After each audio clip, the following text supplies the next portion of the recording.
أعوذ بالله من الشيطان الرجيم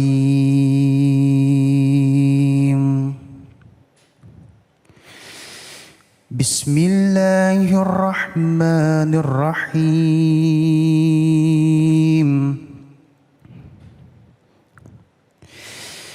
وأما الذين في قلوبهم مرض فزادتهم رجسا إلى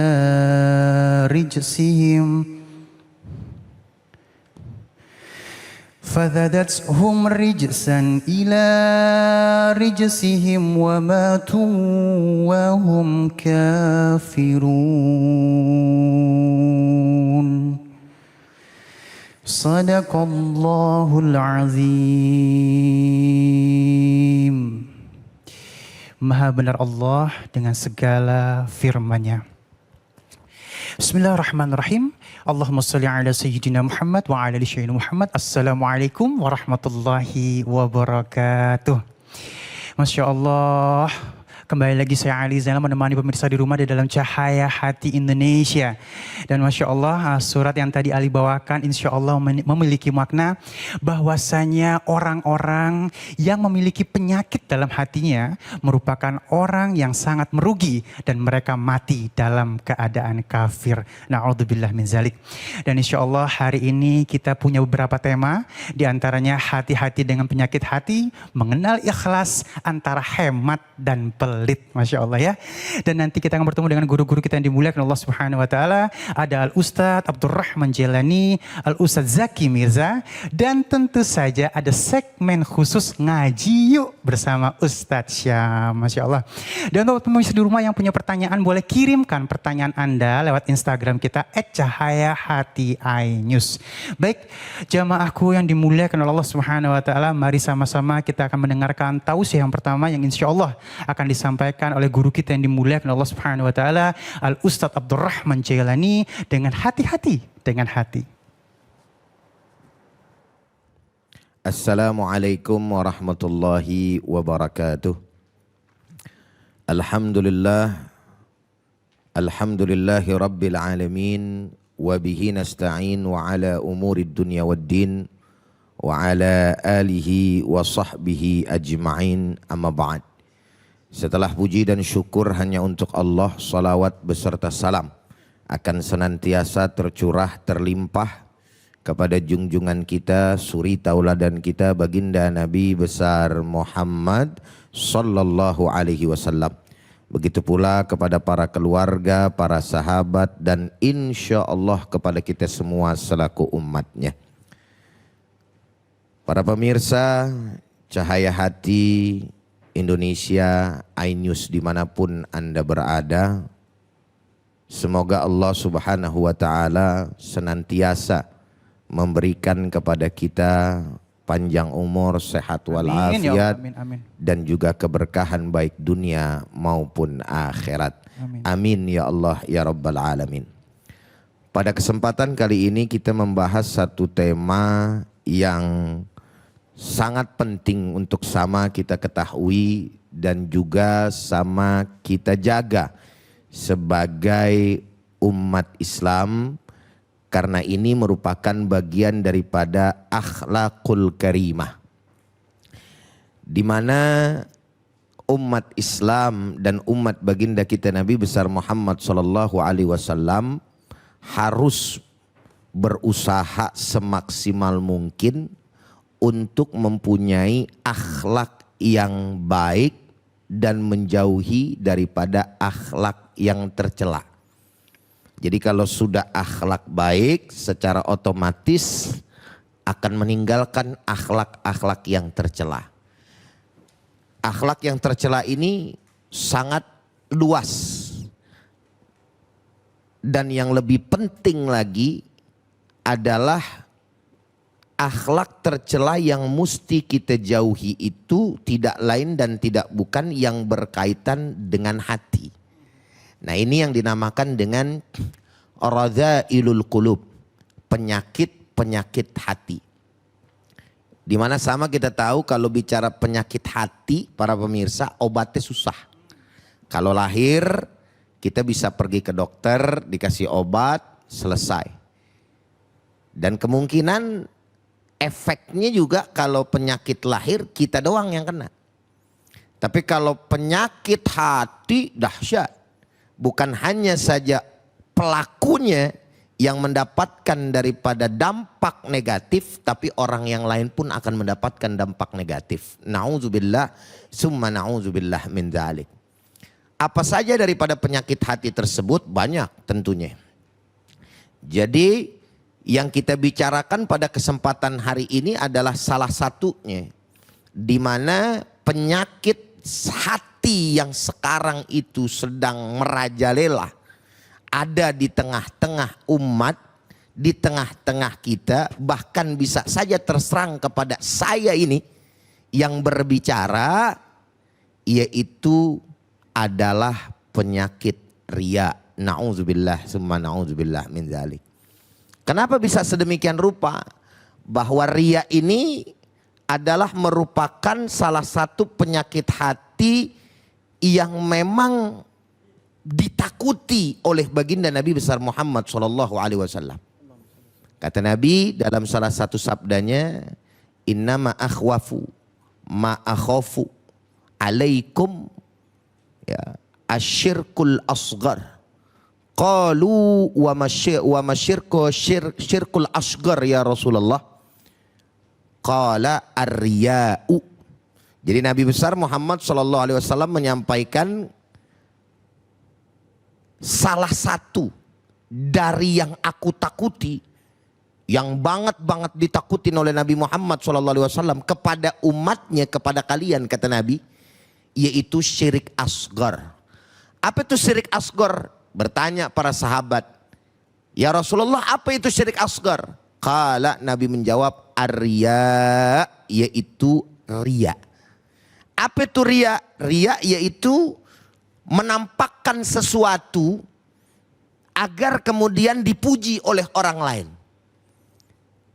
Yang pada akhirnya tidak mempunyai hati yang ikhlas dalam mengerjakan segala sesuatu, apalagi hal-hal yang berkaitan dengan ibadah untuk mencari ridhonya Allah Subhanahu wa taala. Riya akan menghancurkan daripada tatanan hati, sehingga akan pula menghancurkan daripada amal soleh yang dilakukan. Dan riya merupakan salah satu daripada amalan yang diamalkan oleh orang-orang munafik, kata Allah. Hati-hati nih pemirsa. Kata Nabi, kata Allah Subhanahu wa taala di dalam Al-Qur'anul Karim, innal munafiqina, sesungguhnya orang-orang munafik itu, kata Allah Subhanahu wa taala, yukhadi'un Allah, mereka hendak menipu Allah.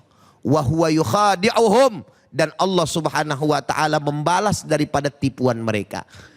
Wa idza qamu ila sholati, dan apabila mereka itu mau mendirikan salat, mau melaksanakan salat, qamu kusala, mereka berdiri dalam keadaan malas. Mereka kerjain itu yang namanya salat dalam keadaan malas. Yuraunan nasa, dan mereka mau dipandang oleh manusia. Masya Allah. La yadhkurunallah, mereka itu tidak berzikir kepada Allah Subhanahu wa taala illa qalila, kecuali hanya sedikit. Itu pun dalam keadaan terpaksa. Enggak usah jauh-jauh, contoh kesehariannya para pemirsa sekalian yang sama dirahmati oleh Allah. Adek biasa di rumah sholat, iya kan? Kalau enggak ada siapa-siapa, sholat ngebutnya bukan main. Yang dibaca udah jadi apalan saban hari langganannya itu. Habis Al-Fatihah, kulhu. Kalau enggak kulhu, inna a'tahina, kan gitu kan. Ya Anas berbalik aja di situ. Udah gitu juga cepat ngebut. Bismillahirrahmanirrahim. Alhamdulillahirabbil alamin. Kalau Bang Ali tadi enggak ngebut, enggak. Gitu ya kan? Kagak dipaksa nggak ngebut ya. Gigi satu tapi itu. udah top, udah mantap. Masya Allah, luar biasa. Ya, ini ngebut nih biasa. Bismillahirrahmanirrahim. Alhamdulillahirabbil alamin arrahmanirrahim maliki yaumiddin. Iya, gitu kan.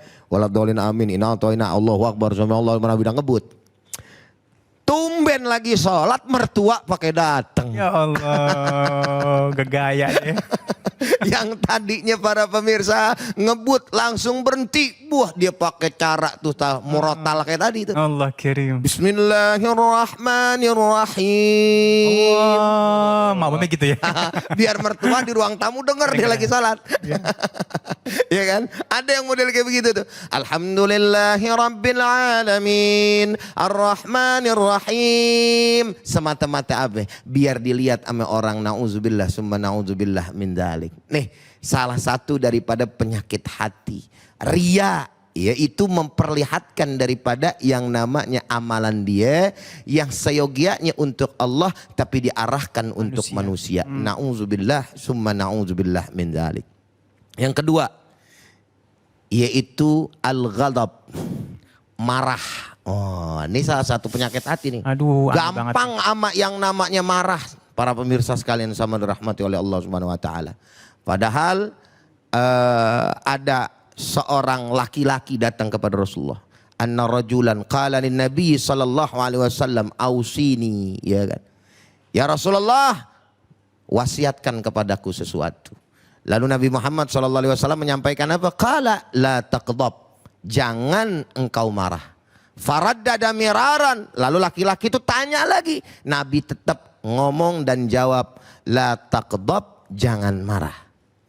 Kenapa? Karena yang namanya marah ini merupakan pintu daripada syaitan.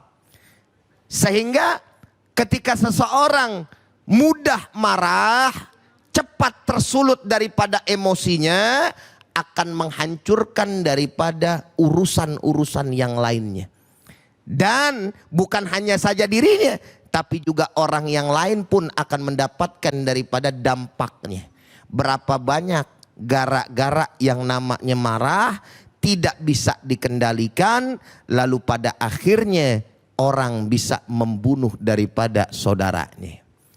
Gara-gara emosi, gara-gara marah yang gak bisa terkendali, suami bisa membunuh daripada istrinya. Istri bisa membunuh daripada suaminya. Anak bisa membunuh daripada orang tuanya gara-gara apa tuh? Marah. Makanya Nabi Muhammad SAW mengapresiasi orang-orang yang mampu menahan daripada amarahnya. Dengan cara apa? Dengan cara menyampaikan kepada umatnya bahwa orang yang mampu menahan daripada amarah, yaitu mereka orang-orang yang kuat. Maka dikatakan laisa syadidu bisura'ah. Bukan dikatakan kuat, hebat gitu kan. Adalah orang-orang yang menang gulat. Berantem menang begitu. Bukan. Innama syadidu alladhi yamliku nafsahu indal ghadab. Bahwa orang yang kuat tersebut, orang yang hebat tersebut adalah orang yang mampu mengendalikan. Makanya kemudian Islam memberikan saran gitu. Bahwa orang-orang yang ketika marah kalau lagi diri duduk. Benar. Gitu. Kalau misalkan masih marah juga tinggalin. Ngambil air wudu, terus kemudian sebelumnya juga bisa dengan membaca sholawat. Sehingga apa? Sehingga pada akhirnya kemarahan tersebut bisa redah.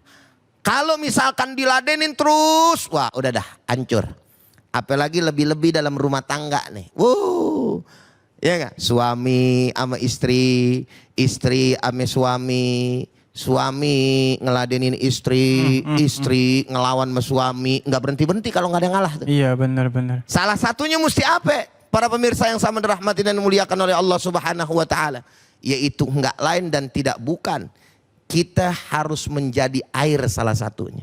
Kalau yang atuk jadi api, yang atuk jadi air. Jangan terus-terusan Sulutin. disulut terus, ya kan? Yang pada akhirnya mengakibatkan kehancuran di antara orang-orang tersebut. Saudara hadirin jamaah yang sama dirahmati oleh Allah, para pemirsa iNews TV dimanapun Anda berada. Selanjutnya adalah bahwa dari sekian banyak penyakit-penyakit hati, tidak lain dan tidak bukan adalah 5 perkara yang udah jadi nyanyian. Apa itu? Yang pertama, baca Quran. Biar tenang hati kita dari semua sifat jelek, ujub, ria, terus kemudian juga takabur, marah, bakhil, segala macam yang namanya penyakit dah. Bagaimana caranya? Yaitu dengan membaca Al-Quran. Setelah membaca Al-Quran, kemudian juga duduk dengan orang-orang soleh. Dan kemudian yang terakhir ada beberapa lagi yang ada di dalam lagu Opik Tomboati. Gitu ya. Baik, Masya Allah ya. Tomboati. Tomboati ini obat hati, dan memang untuk menyikapi hati ini harus setiap hari ya kita memaintain hati kita, insya Allah dan jadi baik. Betul. Ya. Baik, memang kadang-kadang juga ada yang jadi dilema nih, aneh enak kalau udah marah puas, ada yang gitu juga, itu tuh ngaco tuh ya gitu ya. Betul. Iya. Tapi nggak bener begitu. Nggak benar, justru akhirnya ngerusak dirinya dan ngerusak orang lain juga. Benar. Baik Ustadz, mohon izin, ini ada pertanyaan dari sosmed kita, ada dari @intan_kurot. Masya Allah ya. Bagaimana menanggapi anak remaja yang sedang dimabuk cinta sampai lupa waktu, dalam kurung bucin, budak cinta. Silakan Ustaz. Ada aja bahasanya anak zaman sekarang. Kalau dulu kan cinta monyet ya. Iya, sekarang bucin. Budak cinta. Bagian daripada penyakit hati juga sebenarnya itu Bang Ali. Karena apa? Merupakan apa namanya? Cinta yang bukan pada tempatnya. Jadi menempatkan cinta di dalam hati kita yang bukan pada tempatnya.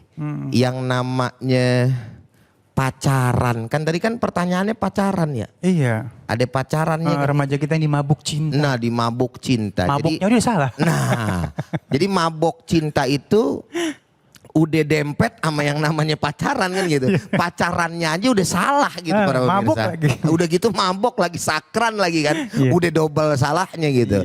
Apa kemudian yang harus dilakukan? Banyak belajar agama. Itu aja sebenarnya. Dalemin agama. Memahami makna cinta yang sebenarnya. Bagaimana menempatkan cinta kepada lawan jenis. Kepada lawan jenis. Bukan sesama jenis. Ingat. Ya, lawan jenis.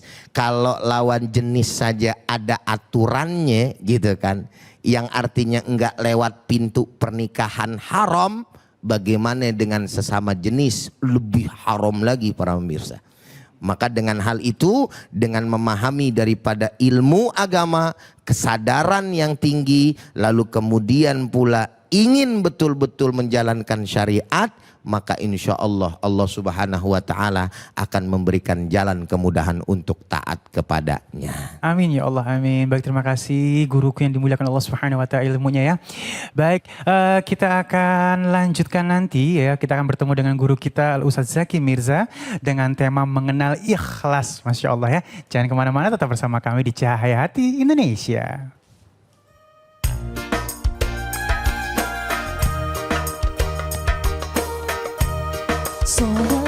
Salatullah salamullah ala toha rasulillah.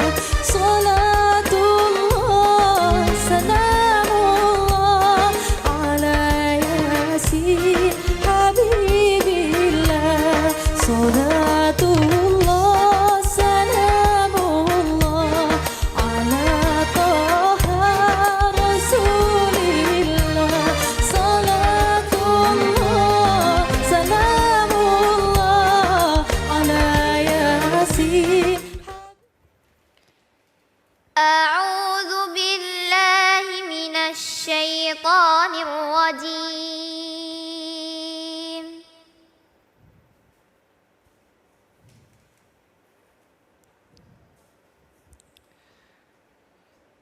بسم الله الرحمن الرحيم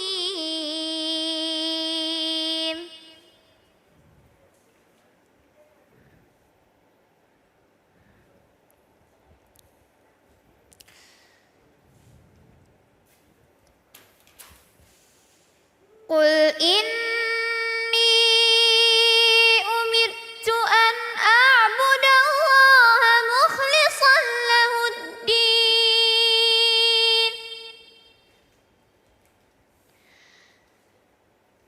وأمرت لأن أكون أول المسلمين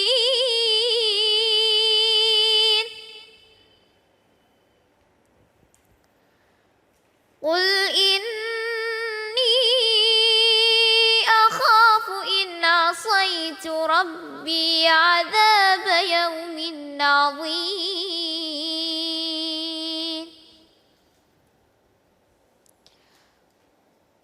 قل الله أعبد مخلصا له ديني صدق الله العظيم.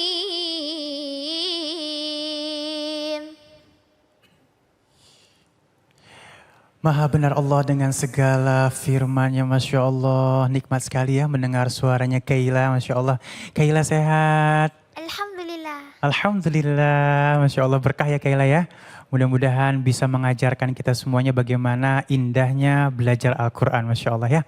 Baik, jamaahku yang dimuliakan Allah Subhanahu Wa Taala, Alhamdulillah, saat ini kita sudah bersama guru kita yang dimuliakan Allah Subhanahu Wa Taala, Al-Ustadz Zaki Mirza. Assalamualaikum, Ustadz Zaki. Waalaikumsalam warahmatullahi Masya Allah. wabarakatuh. Sehat Bang Ali ya? Sehat, seger banget nih Ustadz nih. Sehat, alhamdulillah. Masya Allah ya. Baik Ustadz, ini tema kita nih mengenal ikhlas. Baik, kalau ngomongin masalah ikhlas ini kan absurd, luas. Benar. Bahkan hanya bisa diucapkan di mulut, ikhlas, tapi di hati mungkin belum tentu.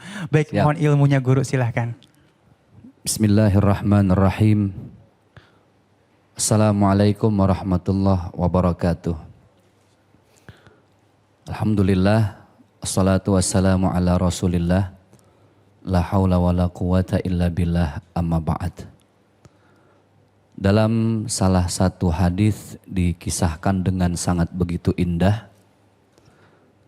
Ketika awal kali Allah menciptakan bumi sebagai tempat hunian manusia dan makhluk lainnya, saat itu bumi bergoncang dengan begitu keras. Mungkin kalau sekarang udah nggak keukur tuh berapa skala Richter lagi goncangannya, saking dahsyatnya goncangan tersebut. Lalu Allah menancapkan gunung di bumi sehingga bumi itu berhenti bergoyang. Afala yanzuruna ilal jibali afala yanzuruna ilal ibili kaifa khuliqat wa ilas sama'i kaifa rufi'at. Nah, ini yang mau saya sampaikan, wa ilal jibali kaifa nusibat. Ternyata gunung itu bisa membuat bumi berhenti bergoncang. Lalu malaikat bertanya, "Ya Allah, adakah yang lebih hebat dari gunung?"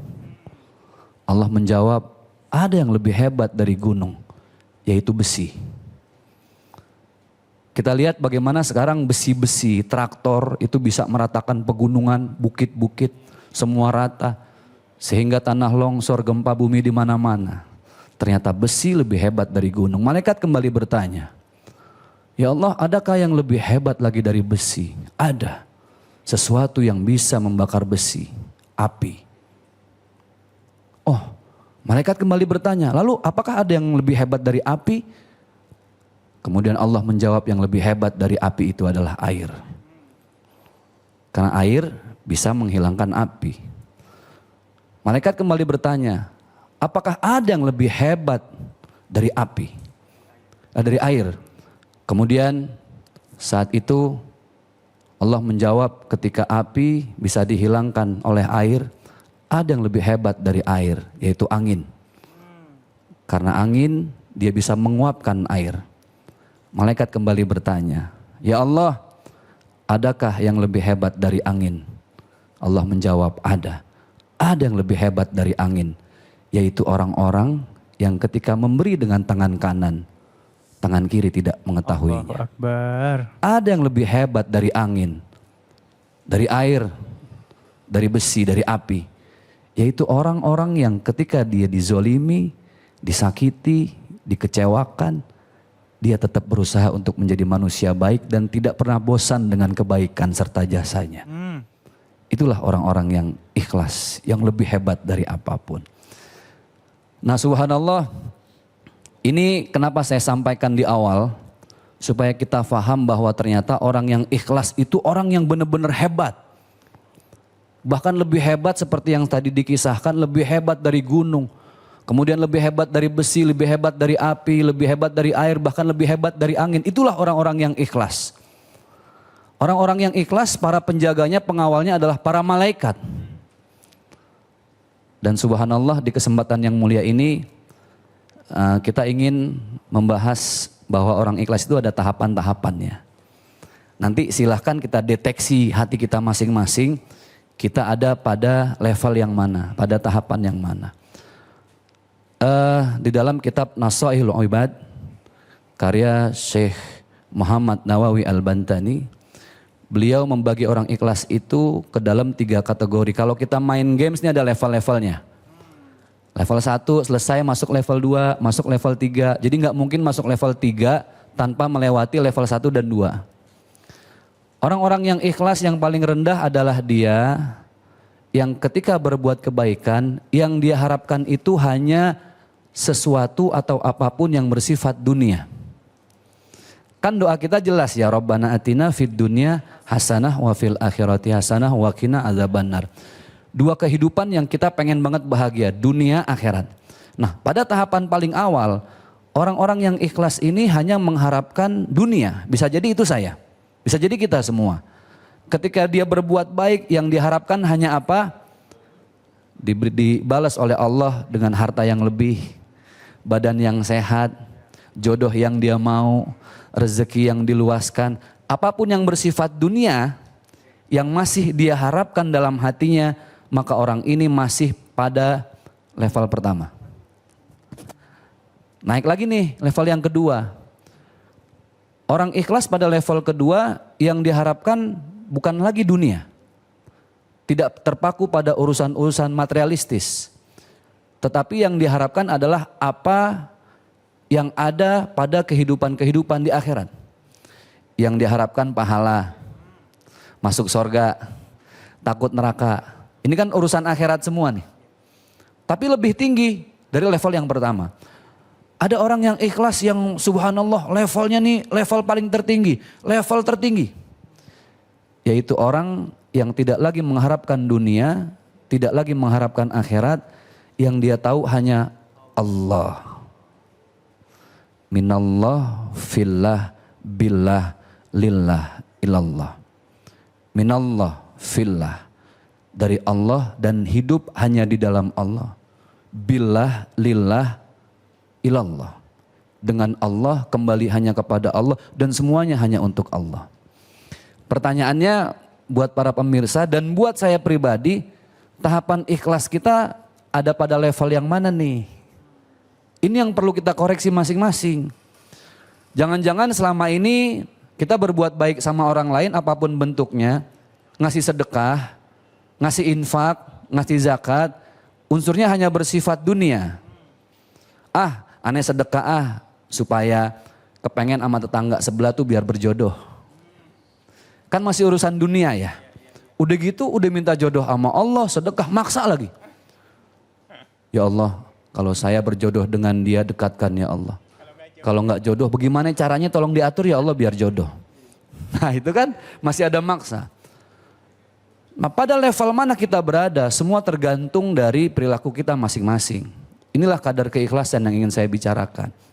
Maka tadi dari kisah hadis yang saya sampaikan di awal. Bagaimana Allah menyatakan orang yang paling ikhlas itu adalah manusia yang paling kuat. Karena ikhlas itu berat.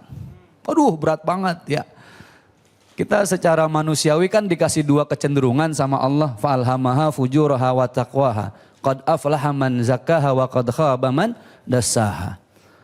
Kadang kalau kita dizolimin orang, dikecewain orang, jujur ya, setiap kita pasti ngalamin. Bawaannya itu pasti pengen balas dendam. Betul gak? Gedek, kesel. Kalau perlu gimana dia lebih sakit dari kita. Allahu Akbar. Disitulah peran ikhlas. Tapi di saat kita disakitin, dikecewain, dizolimin. Tapi kita justru sangat berusaha untuk membalas itu dengan segala kebaikan. Disitulah ikhlas. Dan tadi orang-orang ikhlas yang menjaga itu gak tanggung-tanggung. Bukan cuma Satpol PP yang ngejaga. Bukan para polisi tapi yang ngejaga siapa? Para malaikat. Makanya orang-orang yang hidupnya ikhlas mengembalikan hanya kepada Allah. Segala ritme kehidupannya, detak jantung, desah nafas, tatap mata dan lain sebagainya, langkah kaki. Itu semua hanya untuk Allah. Jadi dimanapun dia berada yang melindungi langsung Allah. Contoh. Orang-orang yang ikhlas, guru-guru kita, kiai-kiai kita, yang kita bilang para paku bumi yang sekarang sedikit demi sedikit diambil sama Allah. Kalau kita perhatikan wali songo lah. Bagaimana ada sebuah kisah ketika seorang wali masuk ke dalam hutan, kemudian bertatapan langsung dengan seekor harimau, macan. Tapi karena hidupnya penuh dengan keikhlasan dan Allah yang menjaga.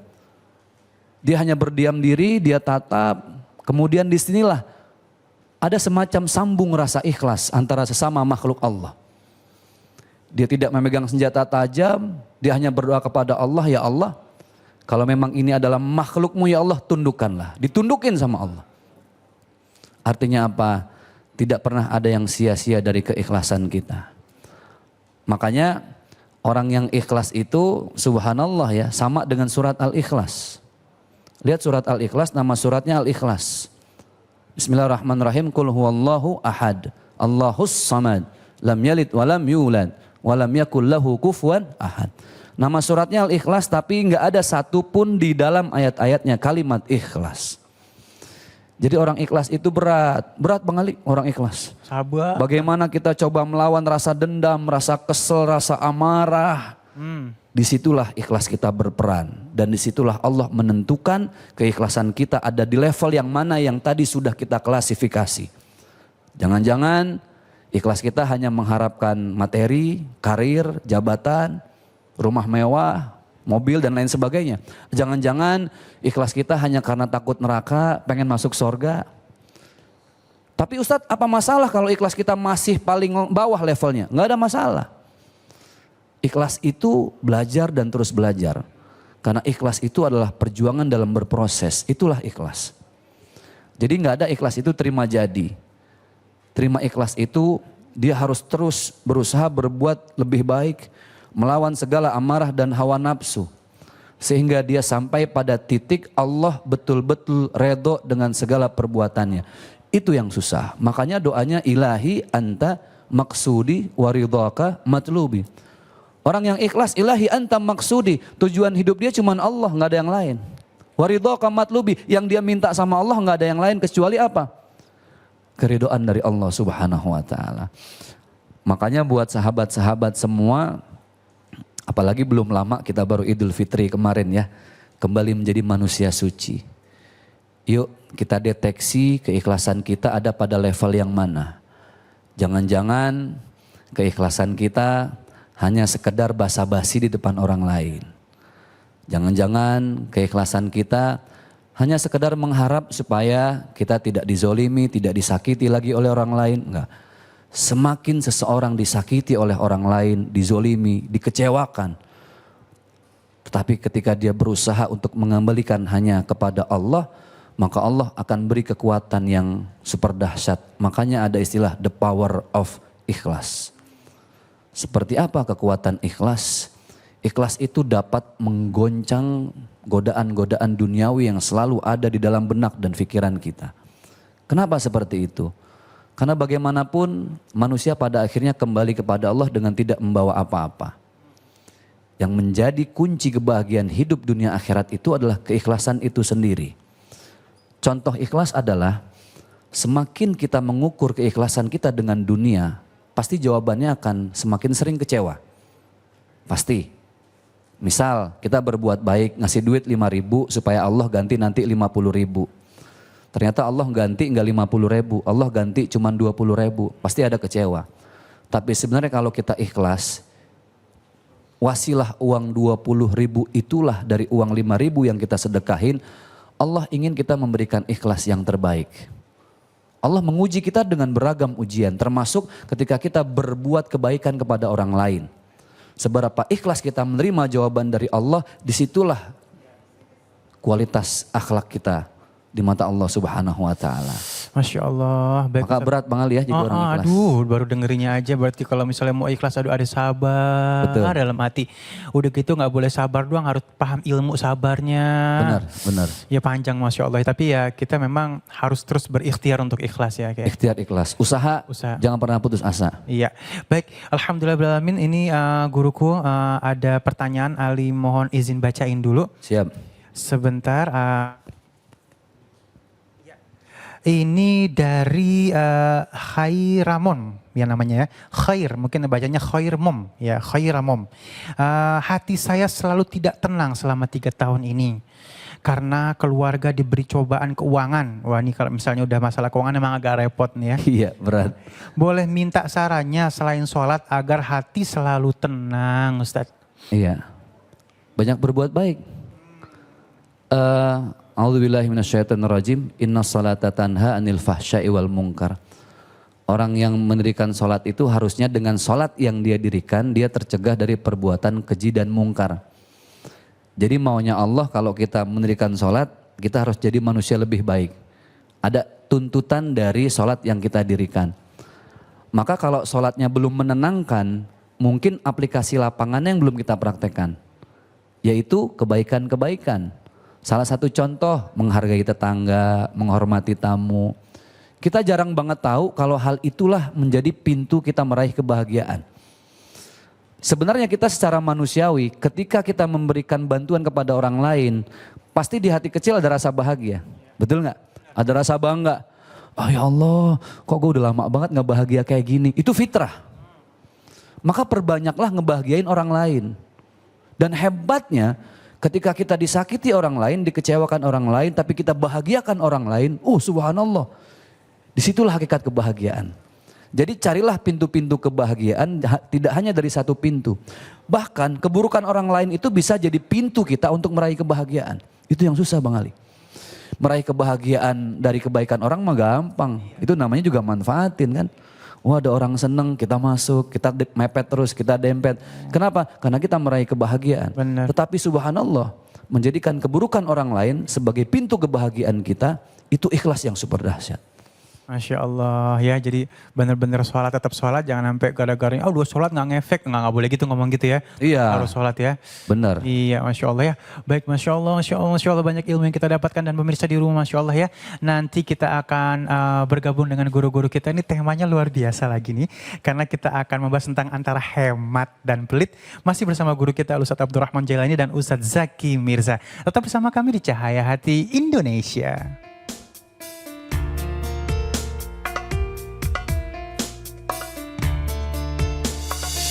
يا حبيب القلب يا خير البرايا يا لي جئت بالحق رسول الهدايا يا حبيب القلب يا خير البرايا يا لي جئت بالحق.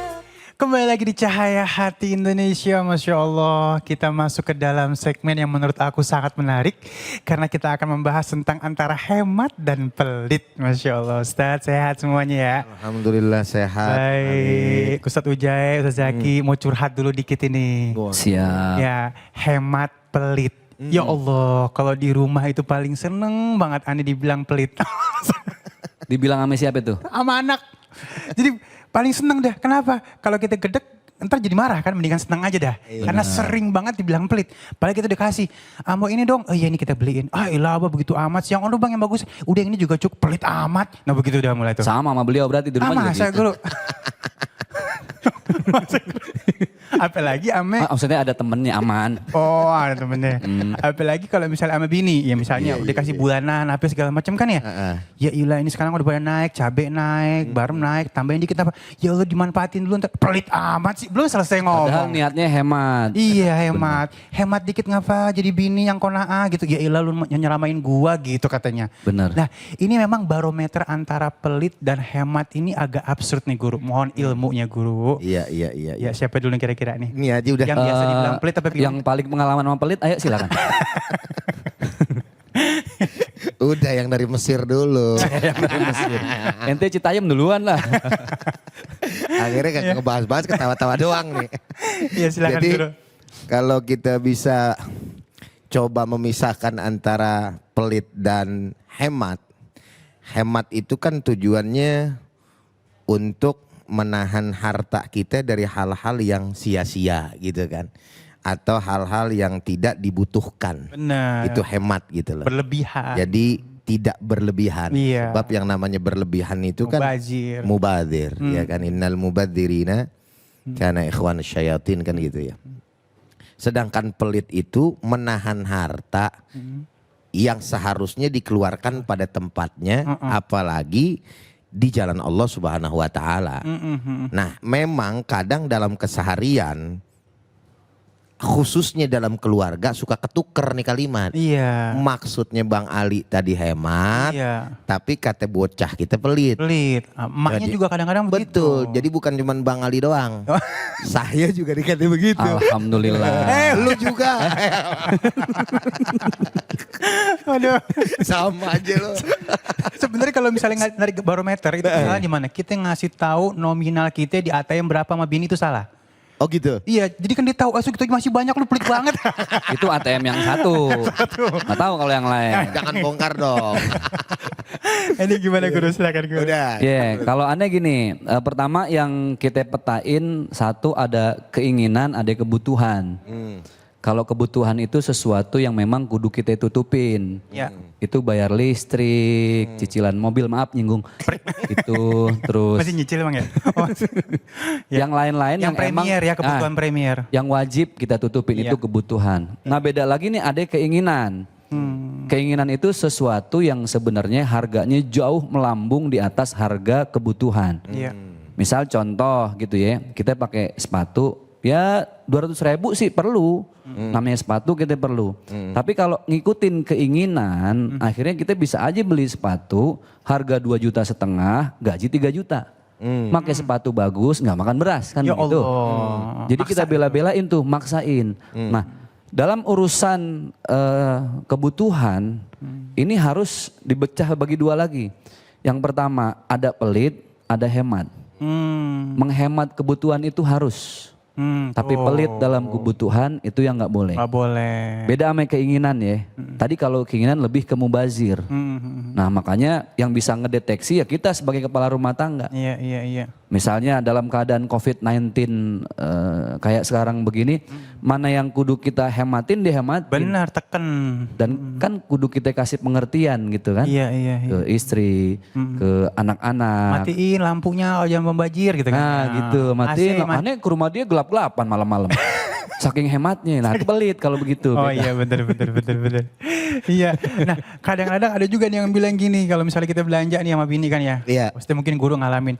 Ya ilah, kan ente yang nyari duit pelit-pelit amat sih sama diri lo gitu. Beli aja ngapa gitu. Nah itu ada kalimat seperti itu juga dari istri. Kadang-kadang gak usah pelit-pelit sama diri sendiri. Emang dia mau mati. Ah tuh kalimatnya gitu lagi tuh. Ini gimana nih guru? Ya artinya kembali kepada sikap kita sebagai seorang suami. Kita kan yang paling tahu yang namanya kebutuhan gitu kan. Lah kalau misalkan istri kadang-kala berkata seperti itu wajar. Itu kan barometer pemikiran istri. Tapi kan kita yang bisa kemudian menata kebutuhan-kebutuhan daripada yang namanya rumah tangga. Seperti Ustadz Jaki tadi bilang gitu kan. Aneh benerin ente nih Ari ya Iya, kan? iya, nggak apa-apa. Namanya kita guru sama murid.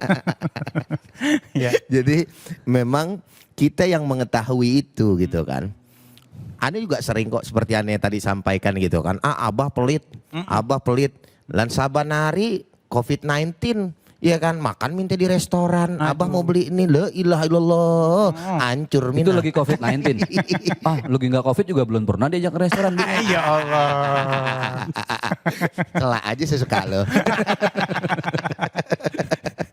Iya kadang-kadang kita ngeremnya laki-laki tugasnya ngerem ya. Iya. Cuman harus dibedain juga memang antara hemat sama mubazir tadi. Dalam keadaan COVID-19 sekarang ini kayak model beli-beli apa namanya kebutuhan YouTube juga kayaknya tuh sia-sia juga itu. Oh, emang? Ada yang begitu modelnya. Ya maksudnya pada main YouTube gitu. Iya pada main YouTube gitu. Jadi Kebutuhannya kayak YouTuber- apa? Kayak kamera mahal Iya kayak apa gimana? kamera mahal segala macam lebay gitu kadang-kadang. Kayak gitu. siapa emang? No dia orangnya. Tapi alhamdulillah subscriber naik. Gitu. Ya kadang-kadang kan kita memang harus spend money untuk kebutuhan yang istilahnya kalau mungkin kalau untuk kepentingan YouTube insya Allah kan menghasilkan lebih kan gitu kan Iya, ya. untuk Nah, hal kayak dakwah. gitu boleh dong kita Iya. spend money keluarkan uang untuk hal seperti itu guru. Betul, itu kan lebih ke investasi kalau itu ya. Nah. Ke usaha gitu. Oh, iya, iya. Tapi yang jelas dengan modal dengan subscriber sama. Iya, Ada yang alat mahal nggak naik-naik subscriber juga ada gitu. Kayak siapa? Ente. Masya Allah.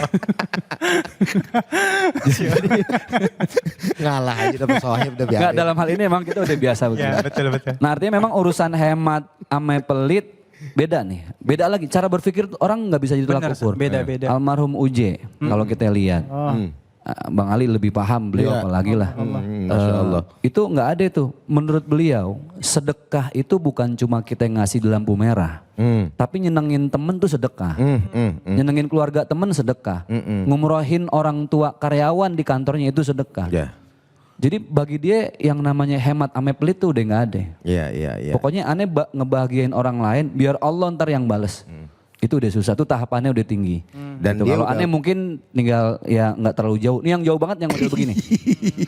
Masya Allah. Gara-gara ente bilang begitu hilang lagi ilmu gue nih. Ya baik kalau ngomongin almarhum memang nggak ada buruknya Masya Iya, Allah. Banyak Masya Allah, ilmu yang Masya kita Allah, dapatkan ya. Masya Allah. Dan memang beliau tuh nggak perhitungan. Betul. Dan dia tuh duit hari ini, ya duit hari ini. Besok nggak tahu. Tuh. Sampai begitu artinya bagaimana kemudian nyenengin orang ini hari walaupun istilahnya ini hari bakal habis tuh duit bodo amat, yang penting besok insya Allah ada lagi rezeki. Insya Allah. Pasrahannya memang tinggi. Jadi tawakal keyakinannya gitu. Ya, baik, Masya Allah ya beliau ya, Masya Allah. Dan baik guru yang dimuliakan Allah Subhanahu Wa Taala, sedikit saja satu kalimat, Ya. pelit itu apa dan hemat itu apa? Mungkin pelit itu apa? Pelit itu adalah satu sikap yang dibenci oleh Allah, manusia, dan juga dijauhi oleh surganya Allah Subhanahu wa Allah taala. Karim. Kalau guruku hemat. Hemat sebuah kewajiban. Pelit itu sebuah ketidakmuliaan akhlak lah. Artinya kalau kita hemat jadi pahala, tapi kalau pelit jadi dosa. Masya Allah. Baik, mudah-mudahan kita bisa menempatkan diri kita dengan lebih baik lagi ya. Jamaah yang dimuliakan Allah Subhanahu Wa Taala, sesaat lagi kita akan bertemu dengan guru kita Ustadz Syam dengan ngaji yuk. Jadi sekarang boleh disiapkan Al-Qur'annya ya. Jangan kemana-mana, tetap bersama kami di Cahaya Hati Indonesia.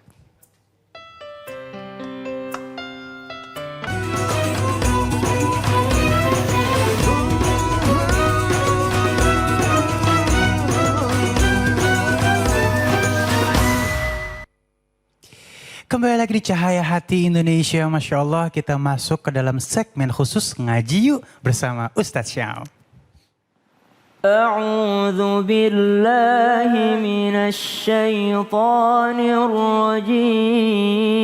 الرجيم بسم الله الرحمن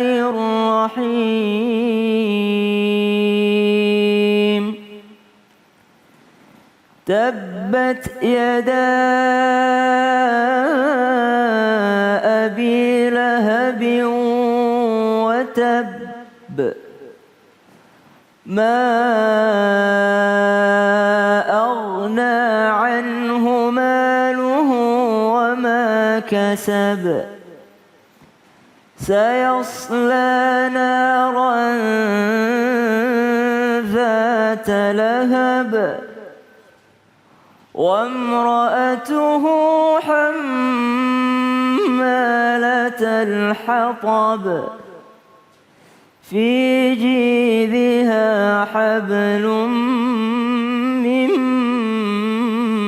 مسد اللهم ارحمنا بالقرآن اللهم اجعلنا من أهل القرآن الذين هم أهلك وخاصتك يا ذا الجلال والإكرام اللهم اجعل القرآن ربيع قلوبنا Surah Al-Lahab atau biasa juga disebut surah Al-Masad.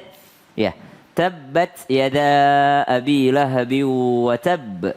Kembali kita belajar bagaimana cara membaca. Yang pertama yang sangat ditekankan adalah penekanan huruf ba. Karena di sini ada yang namanya tasydid. Tasydid adalah ditekan. Tabbat, tabbat, tabbat.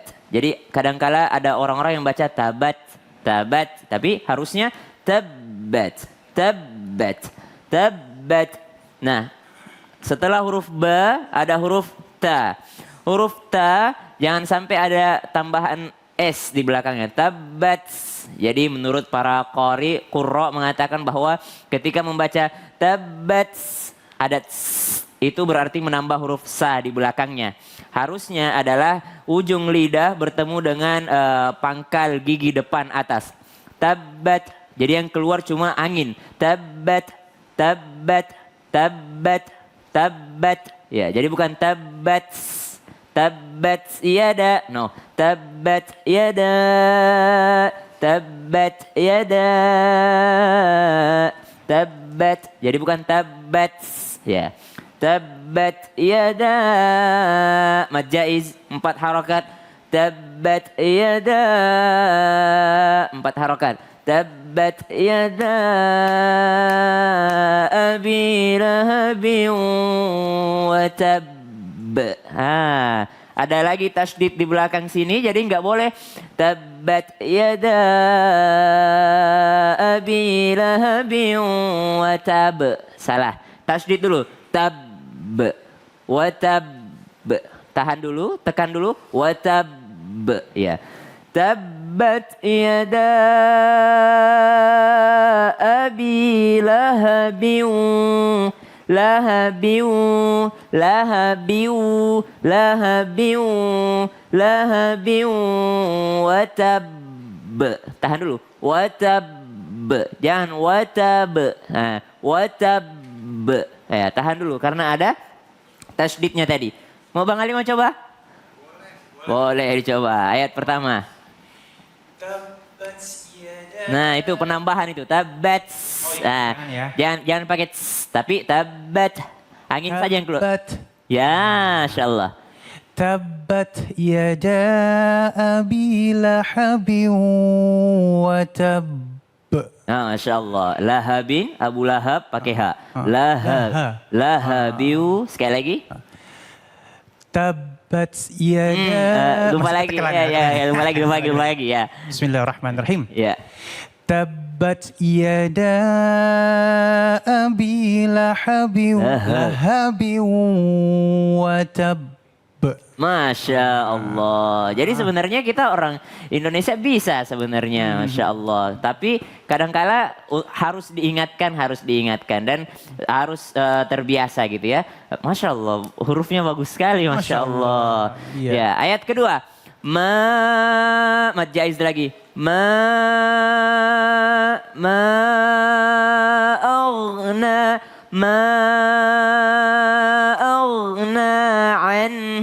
Aghna anhuma. Nun mati, nun sukun bertemu dengan ha.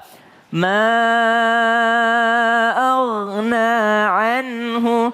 Ingat huruf ghain ini tidak qalqalah. Jadi jangan agna, enggak pakai jangan agna tapi aghna anhu. Aghna anhu maluhu wa ma kasab. Nah, berbeda dengan watab ya. Wa ma kasab. Kalau ini tidak ada tasydidnya, maka dia langsung wa ma kasab, bukan wa ma kasab. Beda kalau ini ada tasydid, jadi dia watab. Kalau ini wa ma kasab, ya. Sayasla naran dzata lahab, ya. Sa tipis, ya tipis, ya ketemu dengan sodnya tebal, tapi tidak boleh dari ya sudah tebal. Karena ada mentang-mentang sodnya tebal, dia bilang sayos.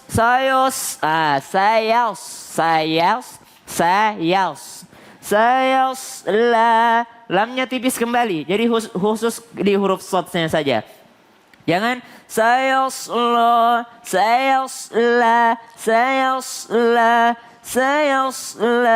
naran.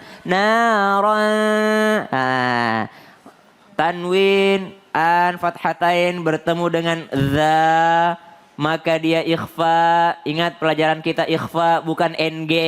Jadi jangan narong dza, bukan, tapi Annya langsung masuk ke dha. Naron dha. Siap-siap lidah mengucapkan huruf dha. Naron dha. Ingat nih, kalau ada tanwin berdengung, pokoknya dengung itu harus dengungnya dari rongga hidung. Ya, naron, naron. Apa bedanya? Bagaimana cara membedakannya? Coba ditutup hidungnya. Naron. Nah, kalau nggak dari rongga hidung, dari mulut saja dia tidak ada pengaruhnya dari hidung. Naron. Tapi kalau dari hidung, naron, berpengaruh dia. Naron, sebenarnya sempurnanya seperti itu. Tapi kalau untuk awal-awal tidak apa-apa. Yang penting dia tahan dulu. Naron dzata lahab. Naron dzata lahab. Coba nada. Sayasla. سيصلى نارا ذات لهب. Oh, Masya Allah. Naran dzata lahab. Masya Allah. Lanjut ayatnya. Wamra'atuhu. Ya, mim ketemu dengan ro, jangan berdengung, jangan. Wamra'atuhu. No, langsung. Wamra'atuhu hammalatal hatab. Ini latihan lagi nih, ha dan ha. Wamra'atuhu. Ya. Nah, kadangkala dhammah tuh nomor 9, kadangkala juga 6. Apa bedanya? Kalau 9 berarti dia nggak panjang. Wamra'atuhu ha. Tapi kalau 6, wamra'atuhu 2 harokat. Wamra'atuhu hammalatal hatab. Wamra'atuhu hammalatal hatab. Itu nada Makkawi namanya. Jadi kalau ada yang ngaji, Alhamdulillahi Rabbil Alamin, Ar-Rahmanir Rahim. Wamra'atuhu hammalatal hatab.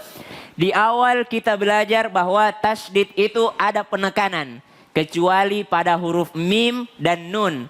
Bukan ditekan tapi didengungkan. Hamma bukan wamra'atuhu ham, enggak boleh. Wamra'atuhu ham, enggak boleh. Tapi wamra'atuhu ham, berjalan dia, mengalir. Hammalatal hatab, mengalir. Fadhal. Ada ha, ada ha. Ya. Wamra'atuhu hammalatal hatab. Allah, ya. Jadi ha dan ha. Hu ha, hu ha. Ya. Wamra'atuhu hammalatal hatab. Masya Allah. Fi jidha hablum mim masad. Ada 2 dengung di sini, Masya Allah. Hablum min ketemu dengan ini lagi mim masad. Hablum mim masad. Ya, kunci daripada membaca Al-Quran itu konsisten. Ini semua ba, dal, ini semua huruf qalqalah. Nah, ini tulisannya tidak konsisten, yang paling bawah miring. Ya, jadi kunci baca Al-Quran harus konsisten dari awal. Ya, tabbat yada abi lahabin wa tab. Ya, ada ya. Cuma yang di awal ini pakai tasydid. Ma aghna anhu maluhu wa ma kasab. Pakai semua. Sayasla naran dzata lahab. Wa imra'atuhu hammalatal hatab. Fi jidha hablum mim masad. Ya, jadi bajada toko. Baju di toko itu huruf qalqalah, ada qul huwallahu ahad. Nah, itu ada huruf qalqalah. Masya Allah, surah Al-Lahab ini sedikit memberikan kita suatu mukjizat dari Al-Quran. Ini menceritakan tentang salah seorang paman Rasulullah Sallallahu Alaihi Wasallam, yang mana paman Rasulullah di dalam surah ini dicela gitu ya. Jadi mungkin ada di antara teman-teman yang sangat mencintai Rasulullah mengatakan, kayaknya nggak enak saya kalau lagi sholat baca tabbat karena ini keluarga Rasulullah, takutnya Rasulullah tersinggung gitu ya. Tapi it's okay kalau kita baca dalam sholat karena Allah sendiri yang menyebutkan nama Abu Lahab sebagai orang yang celaka. Tabbat yada, ya celakalah Abu Lahab. Ma aghna anhu maluhu wa ma kasab. Lihat, Al-Quran itu bukan hanya bisa memprediksi masa depan, tapi Al-Quran itu juga tidak bisa ditentang. Coba lihat, ini ayat turun masih hidup Abu Lahab. Masih hidup Abu Lahab. Ayat ini bercerita tentang Abu Lahab tidak akan pernah bisa bersyahadat, tidak akan pernah menjadi orang yang selamat. Seandainya Abu Lahab mau, Abu Lahab langsung bilang begini, oh Al-Quran itu salah, coba dengarkan, saya mau syahadat sekarang. Seandainya Abu Lahab mau. Tapi kenapa Abu Lahab tidak bersyahadat? Itulah bukti kemukjizatan Al-Quran. Padahal ini turun Abu Lahab masih hidup. Abu Lahab seandainya dia mau melecehkan yang namanya atau mau membantah kebenaran Al-Quran, pas turun tabbat dia bilang celakalah Abu Lahab karena dia dengan hartanya, dengan istrinya segala macam dia akan mendapatkan neraka. Bisa saja Abu Lahab langsung mengatakan, oh Al-Quranmu salah, sekarang saya mau masuk Islam.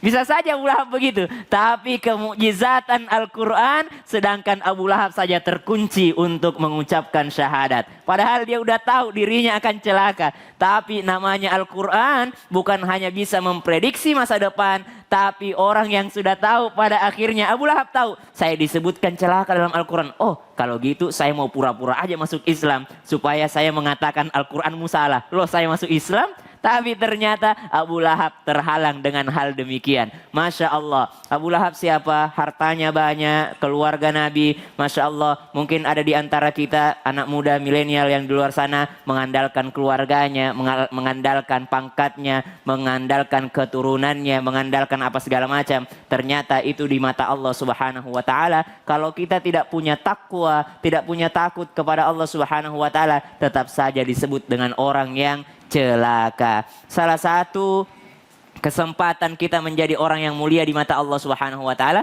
adalah dengan belajar membaca Al-Quran. Masih ada waktu? Mau ngulang dari awal nggak? Masya Allah, enak nih sebenarnya. Iya. Ya, bismillah ya Ustaz ya. Tanpa bermaksud menggurui ataupun Tapi mengajar. cepet nggak apa ya? Nggak apa-apa. Oh sukanya main cepet nih. Oh ya, udah, boleh. A'udzu billahi minasyaitonir rajim. Bismillahirrahmanirrahim. Tabbat yada abi lahabin wa tab. Masya Allah. Ma aghna anhu maluhu wa ma kasab. Ya. Sayasla naran zata lahab. Panjang. Zata lahab. Ya. Langsung aja. Lahab zata lahab. Lahab. Jangan lahab. Oh, jangan pakai langsung. jeda. Lahab. Zata lahab. Yes. Ya. Wa imra'atuhu hammalatal hatab. Yes. Fi jidha hablum mim masad. Masya Allah. Konsisten ya? Yang terakhir tuh Ustaz yang sering salah. Apa itu? Zata fi jidha sama fi jidha hablum mim masad. Karena kita mungkin menghafalnya dulu Bang Ali nggak lihat teks. Karena sering mendengarkan aja. Sama guru ngaji. Karena sering mendengarkan akhirnya hafal. Jadi nggak tahu ternyata di sini bukan huruf H. Ternyata di sini adalah huruf H. Atau di sini huruf H. Tapi karena menghafalnya karena mendengar saja. Akhirnya dari dengar. Oh nggak pernah cross check tulisannya seperti apa, hurufnya apa, maka terjadi kesalahan. Semoga Allah mudahkan kita belajar Al-Quran dan mengajarkannya, karena khairukum man ta'allama Al-Quran wa 'allamah. Sebaik-baik daripada kalian adalah yang belajar Al-Quran. Baru belajar udah menjadi yang terbaik, apalagi ketika mengajarkannya. Allahumma arhamna bil Quran. Masya Allah nikmatnya. Terima kasih Ustaz Syam, ilmunya barokah mudah-mudahan buat kita ya. Jamaahku yang dimuliakan oleh Allah Subhanahu wa Ta'ala, jangan kemana-mana karena sesaat lagi kita akan masih bertemu dengan guru-guru kita yang dimuliakan oleh Allah Subhanahu wa Ta'ala. Tetap bersama kami di Cahaya Hati Indonesia.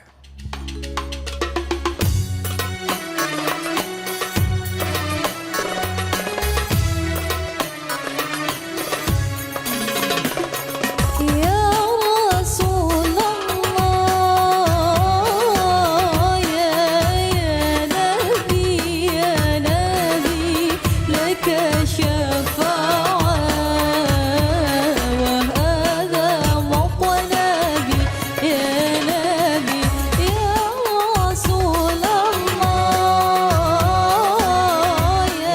يا نبي لك شفاعة وهذا مطلبي. Dalam buku I'jazul Quran atau kitab I'jazul Quran, Kemukjizatan Al-Quran, penulis menuliskan bahwasanya rasa kesedihan melihat bahwasanya kenapa Al-Quran tidak dikaji kembali. Kenapa Al-Quran, kenapa umat Islam menjauh daripada Al-Quran. Dan di dalam kitab ini pula lah kami mengambil pelajaran dari surah Al-Lahab atau Al-Masad tadi. Bahwasanya salah satu kemukjizatan Al-Quran bahwasanya dia bukan hanya bisa memprediksi masa depan. Tapi Al-Quran juga tak lekang oleh waktu. Dimanapun dia berada akan bisa untuk masuk dalam keadaan apapun. Al-Quran adalah petunjuk kita semua, Al-Furqan, Al-Huda, Al-Bayyinat, pengetahuan untuk kita semua. Maka mari pegang erat-erat Al-Quran supaya tidak menjadi celaka sebagaimana surah Al-Lahab. Para pemirsa yang sama dirahmati dan dimuliakan oleh Allah Subhanahu wa taala, bahwa Islam dibawa oleh baginda kita Nabi besar Muhammad sallallahu alaihi wasallam yang paling terpenting dan yang awal. Ada satu hadis yang sangat populer, faqala Nabi sallallahu alaihi wasallam, innama bu'istu liutammima makarimal akhlaq. Hanya saja aku diutus tidak lain dan tidak bukan untuk menyempurnakan daripada akhlak. Salah satu daripada akhlak dan kemuliaan yang ada pada diri Nabi yang diajarkan oleh kita sebagai umatnya tidak lain dan tidak bukan adalah membersihkan hati dari kekotoran-kekotoran hati tersebut. Substansi, feel atau taste dari setiap amal perbuatan kita itu adalah keikhlasan itu sendiri. Al-ikhlas ruhul amal. Sering saya berikan contoh ketika ada teh dan gula, gulanya diaduk ke teh, disebutnya teh manis. Gulanya nggak kesebut. Benar. Ada gula, ada kopi, gula diaduk ke kopi, kopinya kopi mantap. Ada gula, ada donat, diaduk, donatnya lezat. Gula nggak kesebut. Nggak kesebut mulu ya. Tapi lempengan ada aki-aki, kakinya bengkak, kemudian berobat ke rumah sakit nggak sembuh-sembuh, penyakitnya penyakit gula. Iklan. Jadi memang begitulah ikhlasnya gula. Ketika enak nggak dibawa, tapi lempengan yang susah, urusan sakit, baru dia diajak-ajak. Nah berarti keikhlasan itu perlu kesabaran. Kesabaran perlu proses. Proses itulah yang dinilai oleh Allah Subhanahu wa taala. Mudah-mudahan kita mampu menikmati setiap proses menuju keikhlasan. Astaghfirullahalazim, astaghfirullahalazim. Wa atubu ilaihi min jami'il ma'asi wal dzunub. Ya Rabbana, lakal hamdu kama yanbaghi li jalali wajhikal karim wa li azimi sultanik. Allahumma inna nas'aluka salamatan fid din wa afiyatan fil jasad wa ziyadatan fil ilmi wa barakatan fi rizqi wa taubatan qabla al maut wa rahmatan 'inda al maut wa maghfiratan ba'da al maut. Allahumma hawwin 'alaina fi sakaratil maut wan najata minan nari wal 'afwa 'indal hisab. Allahumma anfa'na bima 'allamtana wa 'allimna ma yanfa'una warzuqna 'uluman tanfa'una. Allahumma antal qawi wa nahnu ad-du'afa, antal ghani wa nahnu al-fuqara. Nawwir qulubana binuri hidayatik kama nawartal arda binuri syamsika wa qamarika abadan abada. Rabbana taqabbal minna salatana wa siyamana wa qiyamana wa takhashshu'ana wa tadarru'ana wa ta'abbudana wa tammim taksirana ya Allah ya arhamar rahimin. Ya Allah, di waktu yang penuh dengan keberkahan ini kami bersimpuh di hadapan-Mu, kami bermunajat memohon ampun atas segala khilaf, salah dan dosa yang sering kami lakukan. Ya Rabbana, andai saja Engkau tidak mengampuni dosa-dosa kami, kemana kami harus berlari mengejar ampunan itu? karena hanya Engkau zat yang maha mengampuni semua dosa kami. Ya Rabbana, beri kami kekuatan untuk bersyukur dengan nikmat apapun yang sudah Engkau titipkan sepanjang hidup kami, semenjak kami lahir sampai detik ini. Ya Allah, beri kami kekuatan untuk bersabar dalam menghadapi setiap ujian, musibah, tragedi yang sedang Engkau hadapkan pada semua kami. Allahumma innaka afuun karim, tuhibbul afwa fa'fu anna ya karim. Ya mujibas sa'ilin, ya arhamar rahimin, ya akramal akramin. Rabbana atina fid dunya hasanah wa fil akhirati hasanah wa qina adzabannar walhamdulillahi rabbil alamin. Alhamdulillahirrabbilalamin. Masya Allah, terima kasih guru-guruku yang dimuliakan oleh Allah Subhanahu Wa Taala, Al-Ustadz Abdul Rahman Jalani, Al-Ustadz Zaki Mirza, dan Ustadz Syam. Terima kasih juga untuk pemirsa di rumah. Mudah-mudahan hari ini banyak ilmu yang kita dapatkan. Insya Allah kita ketemu lagi di lain kesempatan. Saya Ali Zainal Dodiri. Assalamualaikum warahmatullahi wabarakatuh.